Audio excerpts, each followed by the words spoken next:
The coffee had gone cold hours ago, but Commander Jake Sullivan didn't care. He stared at the screens showing nothing but empty space and distant stars. The monitoring station around Pluto was quiet, like it always was during night shift. Most of his crew was sleeping, leaving only him and a few others to watch for trouble that never came. Jake rubbed his tired eyes and checked the time. 3 more hours until his shift ended. He had been doing this job for 5 years now, watching the deep space channels for any signs of hostile aliens or pirates. In all that time, the most exciting thing he had seen was a broken cargo ship asking for directions. The UES Horizon was not a big ship. It was built for watching and listening, not for fighting. Jake and his crew of 22 people lived on this small vessel floating at the edge of human space. Their job was simple but boring. Listen to radio signals from deep space and report anything unusual to Earth. Jake was about to pour himself another cup of coffee when the communication system started beeping. The sound was different from the usual automated signals they received. This was something new. "Commander, you need to hear this," called Lisa Martinez from her station. She was the ship's communication officer, a young woman who could decode almost any alien language. Her fingers moved quickly over her control panel as she tried to clean up the signal. Jake walked over to her station and put on a headset. Through the static and interference, he could hear voices speaking in a language he didn't recognize. The voices sounded scared and desperate. "Can you translate it?" Jake asked. Lisa nodded and continued working on her computer. "It's Zilani language, sir. I'm running it through the translation program now." She paused and listened more carefully. This is definitely a distress call. The translation program finished its work and suddenly Jake could understand the alien voices. What he heard made his blood run cold. "This is Captain Vex of the merchant vessel Star's Hope. We are under attack by Krex warships. They demand our surrender. We carry 300 civilian refugees from the Kepler Wars. If anyone can hear this message, please help us. The Krex intend to sell our people as slaves. We cannot escape. Our engines are damaged. Please, if there is anyone out there who can help, we are in the Kepler 442 system near the asteroid belt." The message repeated several times before cutting to static. Jake and Lisa looked at each other in silence for a moment. "How far away is the Kepler 442 system?" Jake asked. Lisa checked her navigation charts. 3 systems away, sir. About 2 days' travel at maximum speed." Jake knew about the Zilani. They were a peaceful race of traders who looked somewhat like tall, thin humans with blue skin. More importantly, he knew they had helped humans before. 30 years ago, when the colony ship New Boston had engine problems, the Zilani had given them food and repair materials. Without that help, all 2,000 colonists would have died in space. He also knew about the Krex. They were bad news, a race of militant aliens who made money by capturing and selling other species as slaves. Human intelligence reports said the Krex were expanding their operations and looking for new hunting grounds. "Sir, the signal is getting weaker," Lisa reported. "I think their communication system is failing." Jake made a decision. "Send a message back to them. Tell them we received their distress call and that help is coming." "But sir, we're just a monitoring station. We don't have weapons or soldiers." "Send the message anyway," Jake ordered.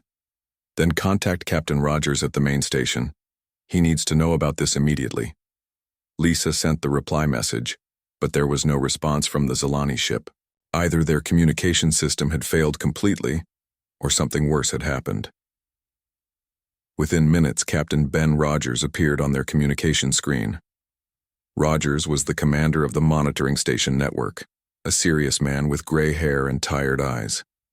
He had been in the space service for 25 years. "What's the situation, Sullivan?" Rogers asked. Jake quickly explained about the distress call and played the recorded message for Rogers. The captain's face grew dark as he listened. 300 civilians, Rogers said quietly, and the Krex want to enslave them all. "Sir, the Zilani helped our people before," Jake said. "The New Boston incident. If they hadn't shared their supplies, those colonists would have died." Rogers nodded. "I remember that incident. It was before your time, but it made the news on every human world." He was quiet for a moment, thinking. The problem is our orders, Sullivan. We're supposed to observe and report, not get involved in alien conflicts. With respect, sir, this isn't just any alien conflict. The Kreks are known slave traders, and the Zilani are innocent civilians running from a war. I understand your feelings, Commander, but we have our orders. The non-interference policy exists for good reasons. Jake felt frustrated, but he knew Rogers was right about the rules. Humans had agreed to stay out of other species' problems when they joined the galactic community 50 years ago. Breaking that agreement could cause serious political problems. But Jake also knew that sometimes rules had to be broken when innocent lives were at stake. Sir, what if the Kreks decide to target human colonies next? Jake asked. Intelligence reports say they've been watching our outer settlements. Rogers was quiet for a long moment. Jake could see him thinking about the difficult decision. Finally, the captain spoke. I'm going to contact Earth Command immediately. This decision is too big for me to make alone. Rogers paused. In the meantime, keep monitoring all channels. If you pick up any more signals from that Zilani ship, record everything. The communication ended, leaving Jake and Lisa alone on the bridge.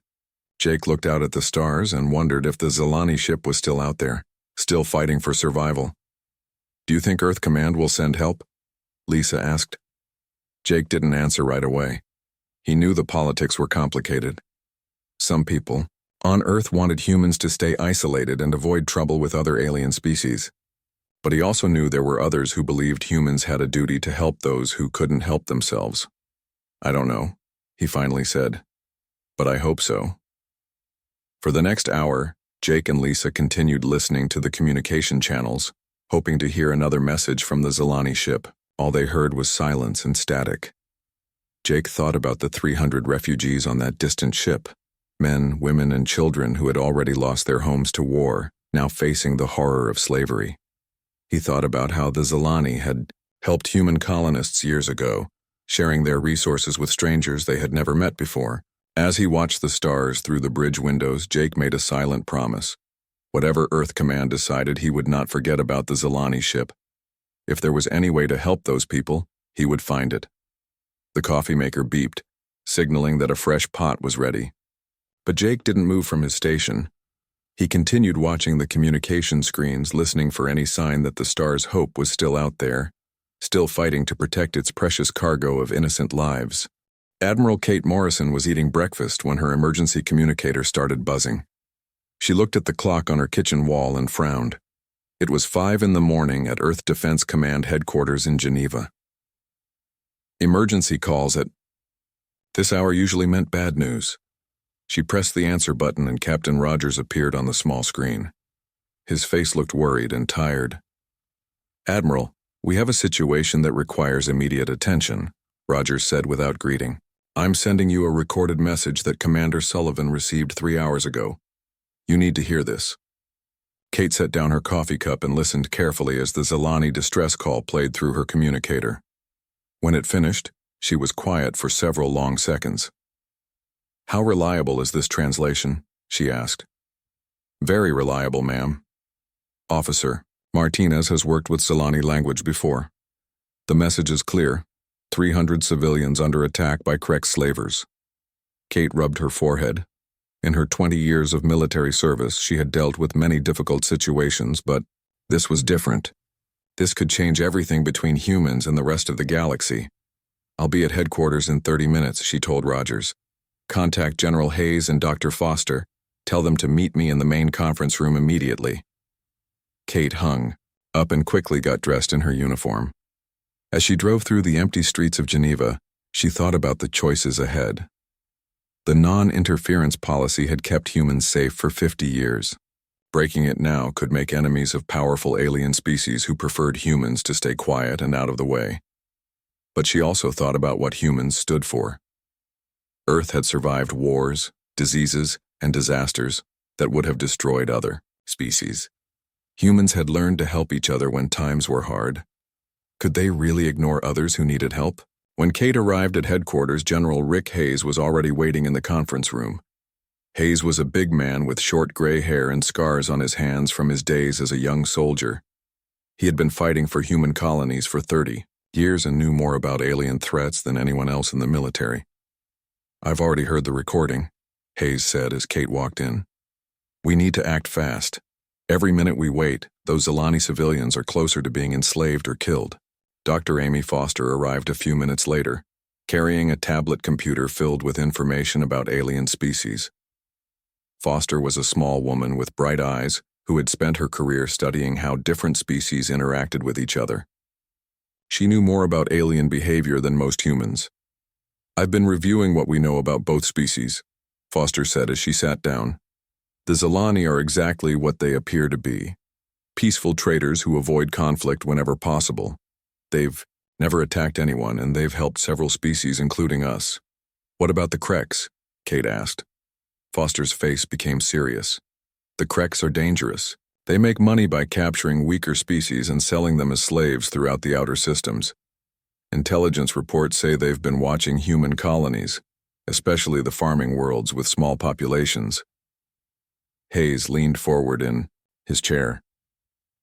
"That's exactly what I wanted to discuss. The Kreks aren't just threatening the Zilani. They're a threat to us too. Our colonies are spread thin and most of them don't have strong defenses." Kate nodded. She had read the same reports. Human colonies were often small communities of farmers and miners who depended on Earth for protection. If the Kreks decided to attack them, many colonies wouldn't be able to defend themselves. "There's something else," Foster continued. "The reason the Kreks haven't attacked human colonies yet is because they're afraid of us."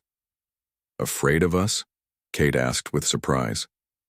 "Admiral, you need to understand how other species see humans. They call us Deathworlders because we come from a planet that would kill most other species. Earth has diseases, predators, weather, and disasters that are far worse than what most aliens have ever experienced." Foster pulled up information on her tablet.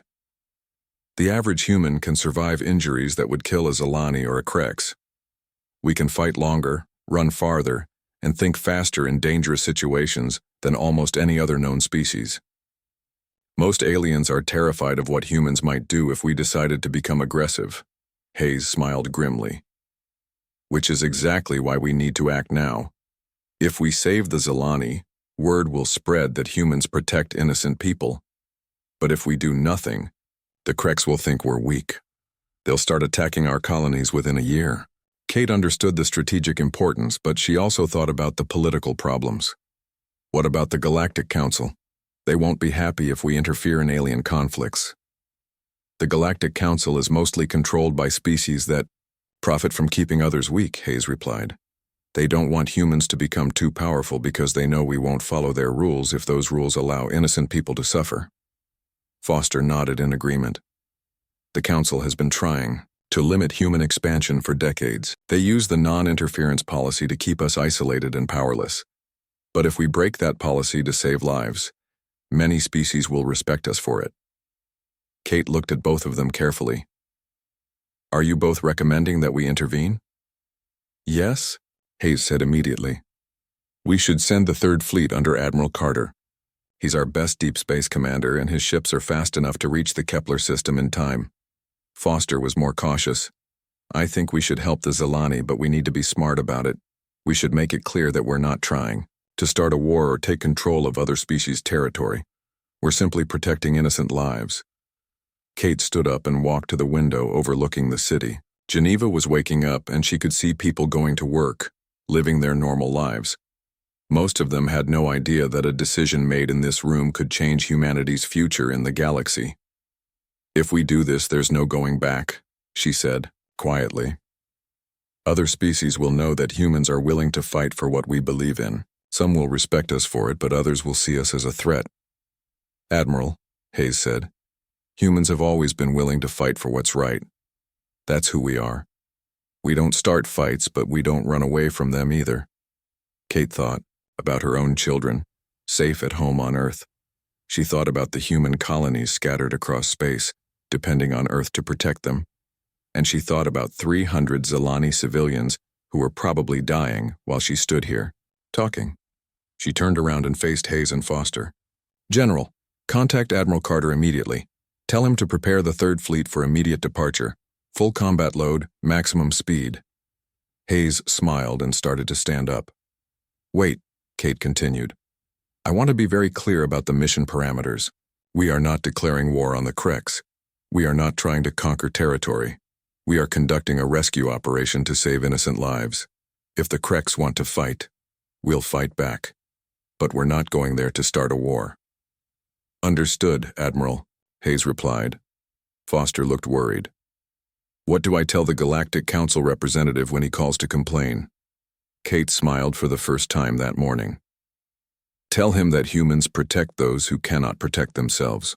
If the Council doesn't like that, they can file a formal complaint. As Hayes and Foster left to carry out their orders, Kate remained at the window. In a few hours, human warships would be traveling through space toward a battle that could change everything. She hoped she was making the right decision. But deep down she knew there was no other choice. Humans didn't abandon people who needed help. That was what made them different from many other species in the galaxy. The Zelani had helped humans once when they needed it most. Now it was time to return that favor. The Titan Naval Shipyard was the largest military base in human space. Built inside the rings of Saturn, it could hold over 100 warships at the same time. Admiral Steve Carter had been stationed there for 10 years, but he had never seen so much activity in such a short time. Ships that had been scattered across human space were arriving every few hours. The UES Retribution, Carter's flagship, was already loaded with supplies and ready to leave. Around it, 12 heavy cruisers and 8 destroyers were taking on ammunition and fuel as fast as their crews could work. Carter stood on the bridge of his ship, watching the organized chaos outside.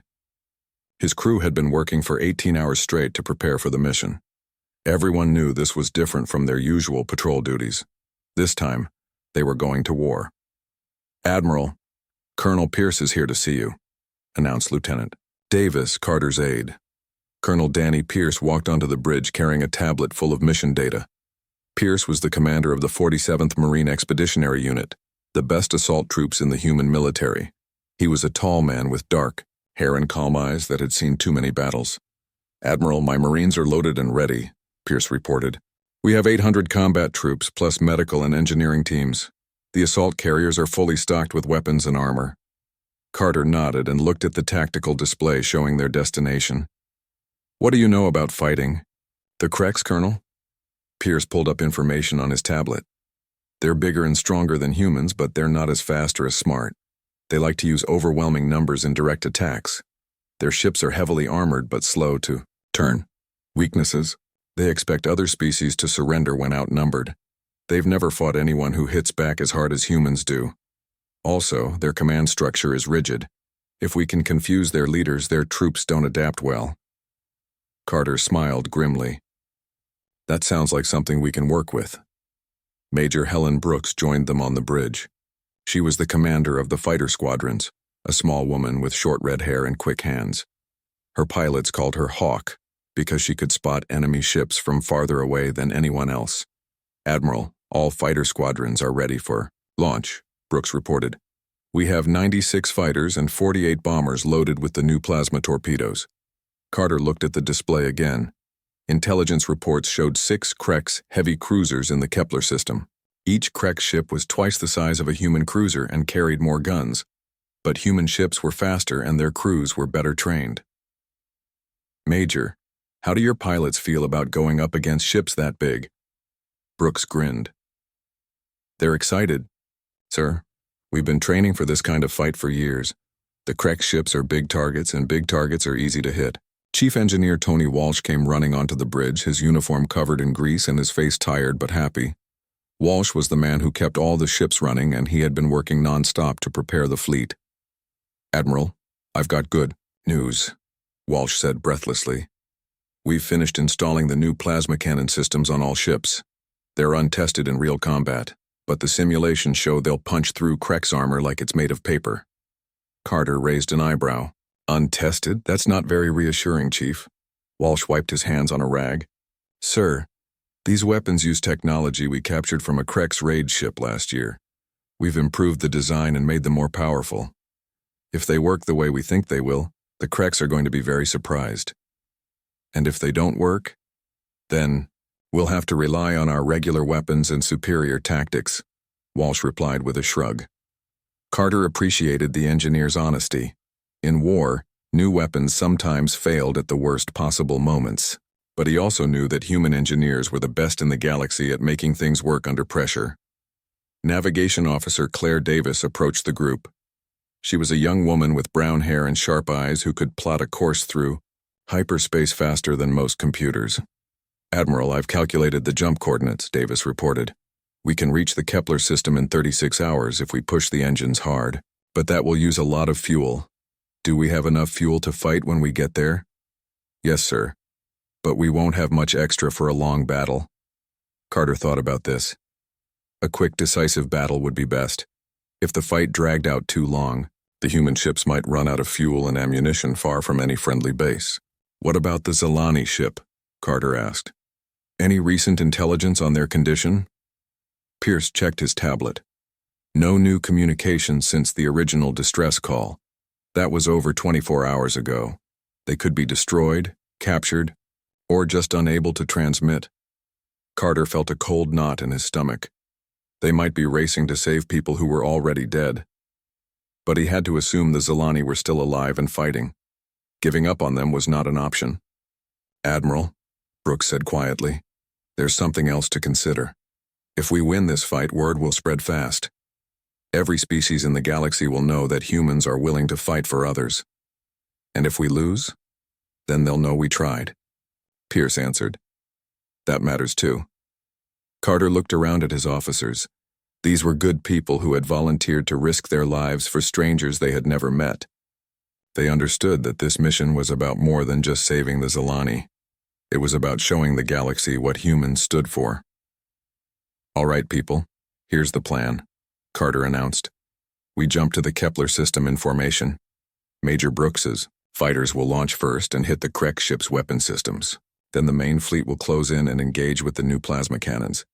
He pointed to the tactical display. "Colonel Pierce, your Marines will be ready to board any Krek ships that survive the initial attack.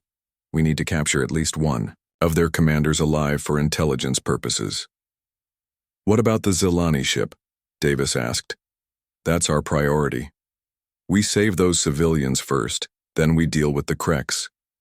If we have to choose between destroying the enemy and saving the refugees, we save the refugees." Carter looked at each of his officers. "I want everyone to understand something. This is not just a rescue mission. This is the moment when humanity announces to the galaxy that we will not stand by while innocent people suffer. Win or lose, this battle will be remembered for centuries." Walsh raised his hand. "Admiral, what do we do if more Krek ships arrive during the battle?" "We fight them too," Carter replied simply. "We didn't come here to run away." The officers nodded and prepared to return to their duties. As they left the bridge, Carter remained standing at the tactical display. In 36 hours, they would either be heroes or dead. There was no middle ground in this kind of fight. "Admiral," Davis said as she prepared to leave, "do you really think we can win against 6 heavy cruisers?" Carter looked at the young navigation officer and smiled. "Officer Davis, we're humans. We come from a planet that has been trying to kill us for millions of years, and we're still here. A few alien pirates don't scare me." As the final preparations continued around him, Carter thought about the Zilani refugees. 300 innocent people were depending on strangers from across the galaxy to save them. The Kreks had made a mistake when they attacked that ship. They had given humanity a reason to show the galaxy what Deathworlders could do when they were angry. The fleet would be ready to jump in 6 hours. After that, there would be no turning back. The human fleet dropped out of hyperspace at the edge of the Kepler 442 system. Admiral Carter stood on the bridge of the UES Retribution, studying the tactical display that showed what they were facing. His worst fears had come true. 6 massive Krek's heavy cruisers surrounded a badly damaged Zilani ship. The refugee vessel was dark except for a few emergency lights, and it was venting atmosphere from multiple hull breaches. Worse, Carter could see small Krek's boarding craft attached to the Zilani ship like parasites. "How long do we have?" Carter asked his tactical officer. Based on the damage, sir, that Zilani ship has maybe 2 hours of life support left, and that's if the Kreks don't finish destroying it first. Carter opened a communication channel to the entire fleet. All ships, this is Admiral Carter. The situation is worse than we hoped, but the mission remains the same. We save those civilians, and we show these slavers what happens when they threaten innocent people. Lieutenant Commander, Alex Murphy's voice came through the communication system from his fighter squadron. Admiral, my pilots are ready to launch, just give us the word. Launch all fighters immediately. Target their weapon systems first, then their engines. I want those Kreks ships crippled, not destroyed. We need at least one of them intact for questioning. Murphy's 96 fighters launched from the human carriers and raced toward the Kreks fleet. The alien ships were huge and heavily armed, but they were slow to react. The Kreks had never faced human fighter tactics before. Carter watched as Murphy led his pilots in a coordinated attack that confused the Kreks gunners. Instead of flying in straight lines like most alien fighters, the human pilots moved in unpredictable patterns that made them almost impossible to hit. Direct hits on 4 Kreks ships, reported the tactical officer. Their main weapons are offline. But the Kreks weren't helpless. They began launching their own fighters, smaller ships that moved in tight formations. Carter had expected this and he had prepared for it. Major Brooks, take your bombers in, hit their fighter bays before they can launch more ships. Brooks led her 48 bombers in a dangerous attack run directly at the largest Kreks cruiser. Her ships carried the new plasma torpedoes that Chief Walsh had installed. Nobody knew if they would work, but they were about to find out. The first torpedo hit the Kreks ship's armor and exploded in a brilliant flash of light. When the glare faded, there was a hole in the alien ship's hull big enough to fly a fighter through. Plasma torpedoes are working perfectly, Brooks reported with excitement in her voice. These things cut through their armor like butter. Carter smiled grimly. All ships move in for the main attack. Target their remaining weapons and engines. Remember, we want to disable them, not destroy them. The human cruisers and destroyers moved into attack formation. They were much smaller than the Kreks ships, but they were faster and their crews had trained for this kind of battle for years. The space battle became a deadly dance. The human ships darted between the larger Kreks vessels, firing their new plasma cannons at close range. The Kreks tried to turn their heavy guns on the humans, but the Earth ships were too fast and maneuverable. Sir, 2 Kreks ships are trying to escape, reported Navigation Officer Davis. Let them go, Carter ordered. Our priority is the Zilani ship. Captain Turner, take the Valiant and begin rescue operations immediately. Captain Kelly Turner acknowledged the order and guided her ship toward the damaged Zilani vessel. The Valiant was specially equipped with medical facilities and rescue equipment. If anyone could save the refugees, it was Turner and her crew, but the Kreks weren't finished fighting. The largest alien ship, obviously the command vessel, moved to block Turner's approach to the Zilani ship. Admiral, they're trying to use the refugees as shields, Turner reported. If I fire on that Kreks ship, I might hit the Zilani vessel. Carter had expected this tactic too. Colonel Pierce, launch your Marines, board that Kreks ship and clear it out. Sergeant Parker, I want you to lead the assault team personally. Marine Sergeant Chris Parker had been waiting for this order. He and 50 Marines launched from their assault ship in heavily armored boarding pods. The pods were designed to punch through enemy ship hulls and deliver troops directly into combat. Parker's pod smashed through the Kreks ship's armor, and his Marines poured out ready for close combat. The Kreks were bigger and stronger than humans, but they had never fought anyone as aggressive and well-trained as human Marines. The battle inside the Kreks ship was brutal, but short. The aliens were used to fighting species that surrendered when outnumbered. They weren't prepared for humans who fought harder when the odds were against them. Kreks' command ship is secure, Parker reported 15 minutes later. We've captured their commander and most of his crew. The rest surrendered when they realized we weren't going to quit. With the Kreks' command ship out of action, the other alien vessels began to retreat. 3 of the 6 ships escaped, but Carter let them go. His mission was to save the Zilani, not to start a war with the entire Kreks fleet. Turner moved the Valiant alongside the damaged refugee ship and began emergency docking procedures. Her medical teams were ready to treat wounded civilians, and her engineers were prepared to help repair the Zilani ship's life support systems.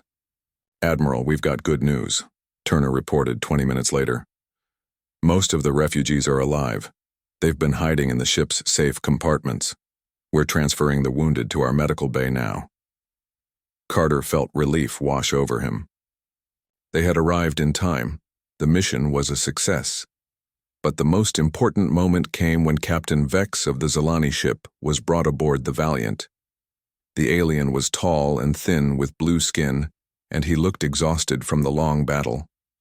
When he saw Captain Turner, tears formed in his large eyes. "You came," he said in broken English. "We thought everyone had forgotten us." Turner smiled and placed a gentle hand on the alien's shoulder. "Humans don't forget their friends. Your people helped us once when we needed it. Now we've returned the favor." The rescue operation took 6 hours. All 300 Zilani civilians were transferred to human ships, along with their personal belongings and cultural artifacts. The wounded received medical treatment, and the others were given food and safe places to rest. When the operation was complete, Carter addressed his fleet one final time. "Today we've done something important. We've shown the galaxy that humans stand for something. We protect those who cannot protect themselves, and we never abandon our friends." Lieutenant Commander Murphy interrupted with an urgent report. "Admiral, we're receiving communication signals from multiple alien ships. Word of our victory is spreading fast." Carter nodded. He had expected this. News traveled quickly in space, especially news about humans fighting alien slavers and winning. Over the next few hours, messages arrived from dozens of different species. Some were congratulations from allies who approved of the rescue. Others were warnings from species who thought humans had made a dangerous mistake. But the most important message came from the Galactic Council. Their representative was angry that humans had broken the non-interference policy. He demanded that Admiral Carter report to the Council immediately to explain his actions. Carter's response became famous throughout the galaxy. "Tell the Council that humans will always protect innocent lives regardless of their politics. If they don't like that, they can file a complaint." The human fleet began its journey home, carrying the rescued Zilani civilians to safety. But everyone knew that this was just the beginning. Humanity had announced itself as a major power in the galaxy, and things would never be the same. As the ships entered hyperspace, Carter looked at the stars one last time. The Kreks would remember this day. Every slaver and pirate in the galaxy now knew that humans were watching, and that they would fight to protect the innocent. The Deathworlders had kept their promise.